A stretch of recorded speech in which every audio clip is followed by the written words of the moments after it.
Subscribe कीजिए cook with नुज़रत का और बेल आइकन दबाइए लेटेस्ट रेसिपी के लिए। अस्सलाम वालेकुम। आज हम बना रहे हैं बेसन की नान खटाई। बेसन की नान खटाई बहुत मज़े की होती है। इसे बनाने के लिए मैंने बेसन लिया है 1 कप। इसे मैंने फुल इस तरह ये देखिए दबा के भरा। ये बिल्कुल नीचे नहीं बैठा। ये ग्राम में देखे तो 125 ग्राम बेसन है। पाउडर शुगर भी 125 ग्राम है और कप में अगर आप देखें तो ये पौना कप पाउडर शुगर है। घी भी उसी मेजरमेंट से मैंने लिया है, 125 ग्राम ही है। और अगर हम इसे प्याली या कप में देखें तो ये पौना कप घी का है, लेकिन हम सारा यूज़ नहीं करेंगे। जितना हमारी डो के लिए होगा हम उतना ही यूज़ करेंगे, बाकी बचा लेंगे। कुछ पिस्ते नहीं है जिन्हें मैंने कट कर लिया है। 1/2 टीस्पून बेकिंग पाउडर लिया है। 1/2 टीस्पून मैंने सब्ज़ इलायची का पाउडर लिया। तो चलिए नान खटाई बनाने से पहले इसका डो तैयार कर लें। एक बाउल लिया मैंने, इसमें बेसन डाल देंगे, पाउडर चीनी डाल देंगे हम,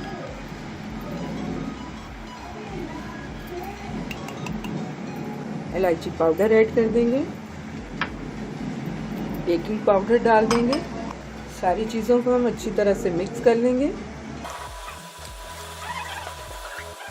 सारी चीज़ें अच्छे से मिल चुकी हैं। ये मैं इसमें मेल्टेड घी ऐड करने लगी हूँ। हाथों का इस्तेमाल करेंगे हम यहाँ। अच्छे से इसको हम मिला लेंगे। डो हमारा रेडी हो गया। ये सारी चीज़ें अच्छे से मिक्स हो गई हैं और हमारा एक स्मूथ डो रेडी हो चुका है बेसन की नान खटाई बनाने के लिए। ये देखिए, और तकरीबन 4 टेबलस्पून घी के हमारे बच गए, क्योंकि हमें डो पतला नहीं करना। हमें इस तरह का थोड़ा सख्त डो ही चाहिए, बहुत ज़्यादा सख्त भी नहीं है और बिल्कुल नरम भी नहीं है। तो ये डो हमारा रेडी है। 5 मिनट के लिए हम इसे रेस्ट देते हैं। नान खटाई विदाउट ओवन हम बना रहे हैं। तो ये देखिए, एक पतीला लिया मैंने, नीचे नमक बिछाया है, ऊपर एक मैंने स्टैंड रख दिया हुआ है और इसे कवर करते हुए हम इसे प्री हीट करेंगे तकरीबन 10 मिनट के लिए, मीडियम टू लो फ्लेम में। देखिए डो हमारा सेट हो चुका है और ये मैंने एक प्लेट ली है इस तरह से। ये मेरे पास पिज़्ज़ा की प्लेट है जिसमें पिज़्ज़े को बेक करते हैं। इसमें मैंने बटर पेपर लगाया हुआ है। तो इस तरह हम बना के इसी पेपर के ऊपर रखते जाएंगे ट्रे के अंदर। इन्हें छोटे छोटे से हम पेड़े लेंगे क्योंकि ये फूल जाती हैं।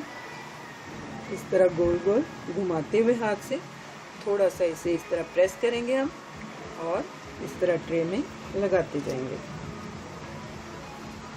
मैंने रेडी कर ली है नान खटाइयाँ। तो इसके ऊपर मैं कटे हुए पिस्ते हैं मेरे पास, ये लगा दूंगी। आप इसके ऊपर बादाम भी लगा सकते हैं, बादाम पिस्ते दोनों भी लगा सकते हैं। मेरे पास इस वक्त पिस्ते थे तो मैं सिर्फ यही लगा रही हूँ। तो चलिए इसे बेक करते हैं हम। 10 मिनट हो गए। तो देखिए अच्छी खासी हीट हमारे हाथ को लग रही है। यहाँ मैं इसे कवर कर देती हूँ और फ्लेम को हम बिल्कुल स्लो कर देंगे और इसे बेक करेंगे 15 से 20 मिनट के लिए। ये देखिए 20 मिनट हो गए। नान खटाई हमारी रेडी हो चुकी है। तो मैं इसे बाहर निकालती हूँ। हमारी ठंडी हो गई है। तो ये देखिए पूरा खूबसूरत कलर आया है। ये देखिए, इसे हम प्लेट में निकाल लेते हैं और जो हमारा बचा हुआ बेसन है उसकी और नान खटाइयाँ रेडी कर लेंगे हम। उम्मीद करती हूँ आपको मेरी ये रेसिपी पसंद आएगी।